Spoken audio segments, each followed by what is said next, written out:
آج سے تقریباً 3000 سال قبل مصر پر ایک ظالم و جابر بادشاہ فرعون کی حکومت تھی، جو نہ صرف ایک جابر اور سرکش بادشاہ تھا بلکہ اس نے خدائی کا دعویٰ بھی کر رکھا تھا اور خدائے حقیقی کو للکارنے کی ضرورت کی تھی۔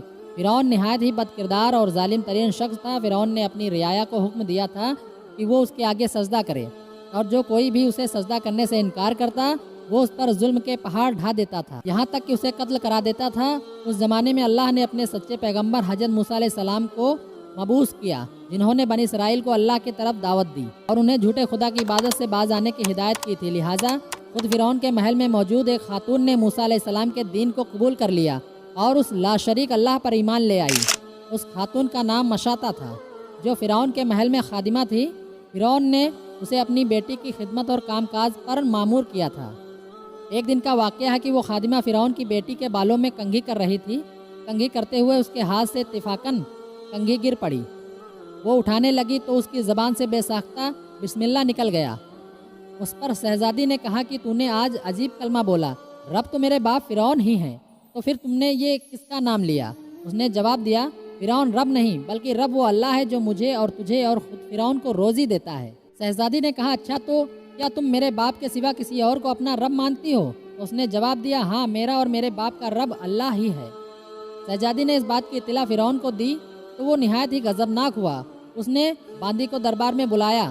جب وہ حاضر ہوئی تو فرعون نے پوچھا، کیا تو نے میرے سوا کسی اور کو اپنا رب مان لیا ہے؟ خادمہ نے صاف کہہ دیا کہ میں تجھے خدا نہیں مانتی، میرا اور تیرا رب اللہ ہی ہے جو بلندی اور بزرگی والا ہے۔ یہ جواب سن کر فرعون حیرت زدہ رہ گیا۔ اسے اتنی استقامت اور ضرورت بھرے جواب کی امید نہ تھی۔ فرعون نے سوچا کہ اس عورت کو ایسی عبرتناک سزا دینی چاہیے کہ اس طرح کی ضرورت دوبارہ کسی شخص کو نہ ہو۔ اسے پتا تھا کہ عورت اپنے بچوں سے بے انتہا محبت کرتی ہے، لہٰذا فرعون نے خادمہ کے بچوں کو اس دربار میں لانے کا حکم دیا۔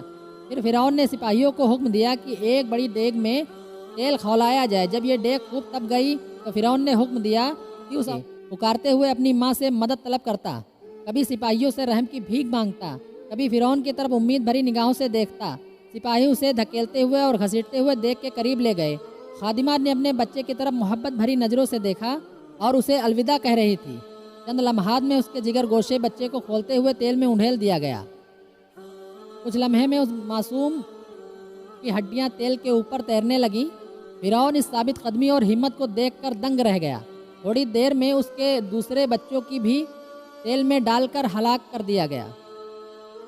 اب سپاہی اس کے آخری بچے کی طرف بڑھے جو شیرخوار اور معصوم تھا۔ جب سپاہیوں نے اس بچے کو چھینا تو بچے نے زور سے چیخ ماری تو ماں کا کلیجہ منہ کو آ گیا اور اسے ضبط نہ رہا۔ وہ زمین پر گر پڑی اور زاروں قطار رونے لگی۔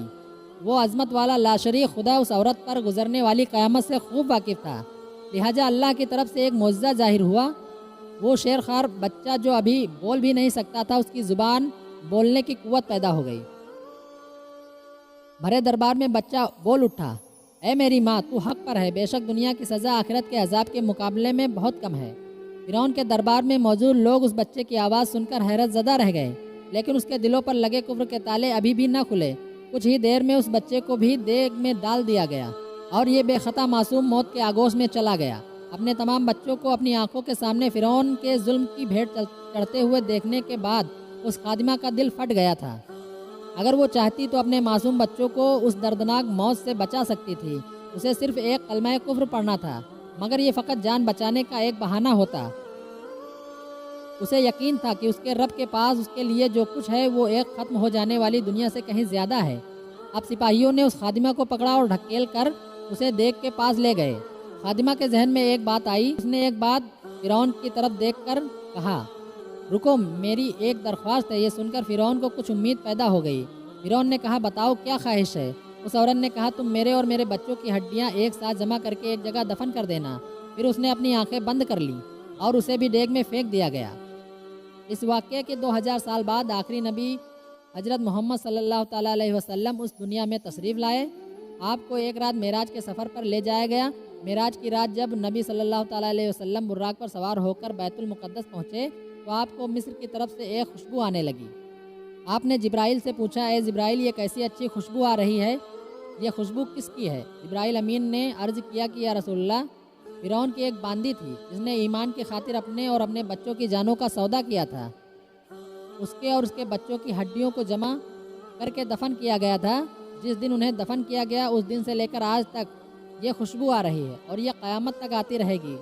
بے شک ہم خوش قسمت ہیں کہ اللہ نے ہمیں ایمان کی دولت سے نوازا، جس ایمان کو پانے کے لیے لوگوں نے اپنی اور اپنے اولادوں کی جان کے نذرانے پیش کر دیے، جبکہ ہمیں کتنی آسانی سے یہ دین اور ایمان مل گیا۔